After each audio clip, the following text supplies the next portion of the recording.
নমস্কার, আমি আবারও চলে এসেছি একটা রেসিপির সঙ্গে। আজ করব চিংড়ি মাছের ঝাল।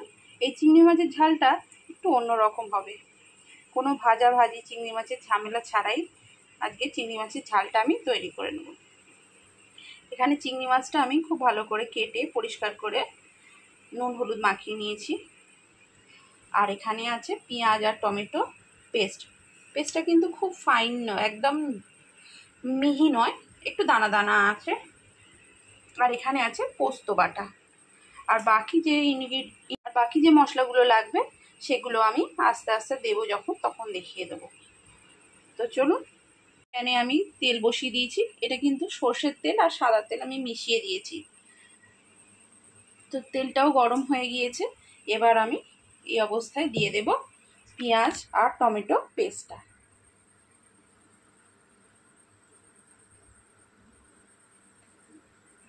এই যে আমি হাতে করে নিয়ে দিচ্ছি, কারণ আমি একটু দেখাতে চাইছিলাম যে কীরকম হয়েছে পেস্টটা।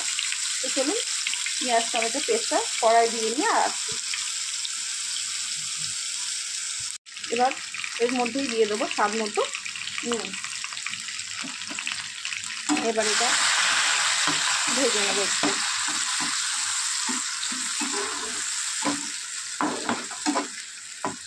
তো চলুন, এটা একটু ভাজা ভাজা করে নিয়ে, এই যে দেখতেই পাচ্ছেন দানা দানা কিন্তু রয়ে গিয়েছে।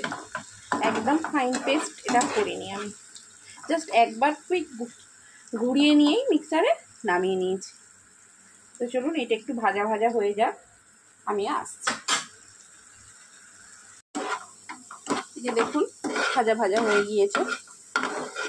এবার এর মধ্যে আমি দিয়ে দেব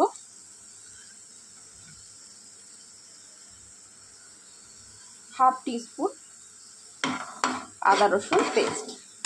এটা দিয়েও খুব ভালো করে আমি একটু ভেজে নেবো, যাতে আদা রসুনের কাঁচা গন্ধটা চলে যায়। তো চলুন, আদা রসুনের কাঁচা গন্ধটা চলে গেলে আর আসছে। আদা রসুনের কাঁচা গন্ধটা চলে গিয়েছে। এবার দিয়ে দেবো হলুদ গুঁড়ো, জিরে ধনে গুঁড়ো, আর দেবো পরিমাণ মতো লঙ্কা গুঁড়ো, আর সাথে দেবো অল্প জল।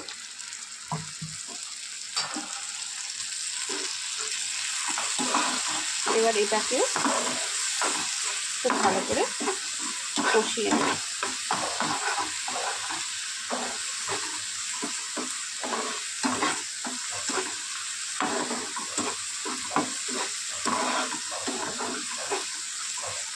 চলুন, তেল ছাড়া যাওয়া অবধি কষিয়ে নিয়ে আর মশলা থেকে তেল রিলিজ করে দিয়েছে। এবার আমি খুব সামান্য, দেখতেই পাচ্ছেন, গরম মশলা গুঁড়ো দিয়ে দিলাম।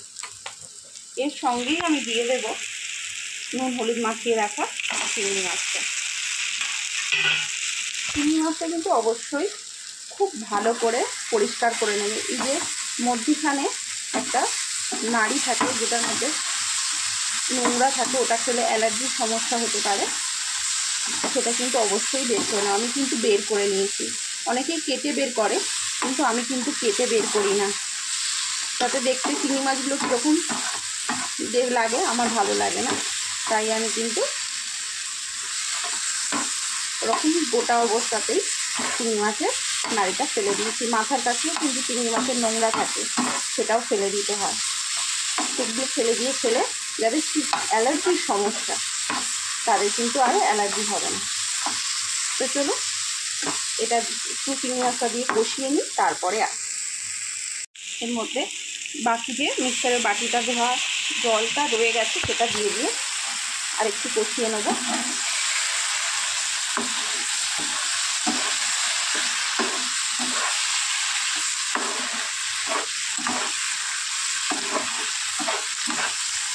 চলুন, আর একটু কষিয়ে নিয়ে আর আসছি।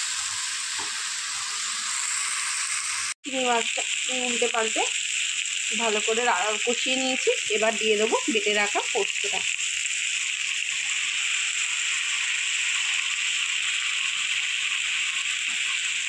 এই অবস্থায় আমি গ্যাসটা আস্তে করে দেবো।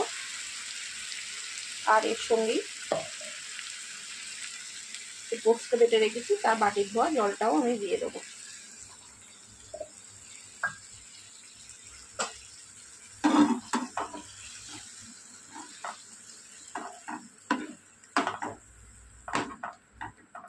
অনেকেই ভাবতে পারেন যে আমি পিঠের শির ডাঁড়াটা এই নোংরাটা ফেলিনি। এই দেখুন আমি সবগুলো কিন্তু গোটা রাখতে পারিনি।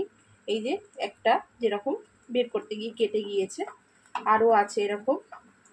যদি এই আমার মতো চিংড়ি মাছের এইভাবেই সুন্দর দেখতে রেখে পিঠের নোংরাটা বের করে দিই, কীভাবে আমি বের করে দিই দেখতে চান অবশ্যই আমাকে কিন্তু কমেন্ট করবেন, আমি সেটা দেখাবো। তো চলুন গ্যাস আস্তে দিয়ে 5 মিনিট রান্না করে নিই, তাহলেই হয়ে যাবে। 5 মিনিট পর আসছি। চলুন দেখে নিই যে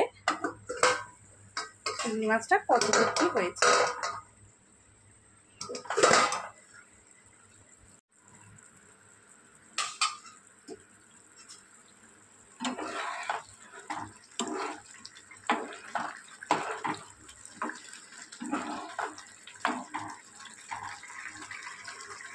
চিংড়ি মাছটা প্রায় হয়ে এসছে, একটু গ্রেভি গ্রেভি আছে, সেটা আমি একটু শুকিয়ে নেবো, শুকিয়ে নামিয়ে নেবো।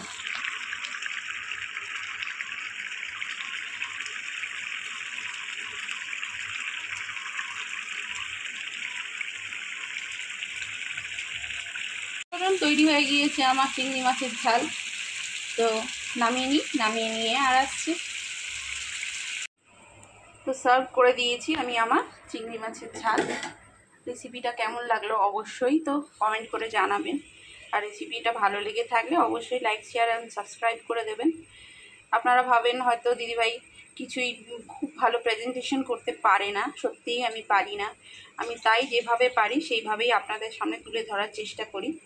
যদি ভালো লেগে থাকে অবশ্যই পাশে থাকবেন, আর রেসিপিটা দেখার জন্য অবশ্যই ধন্যবাদ। যেই এখান দিয়েই দেখেন তাদের অসংখ্য ধন্যবাদ।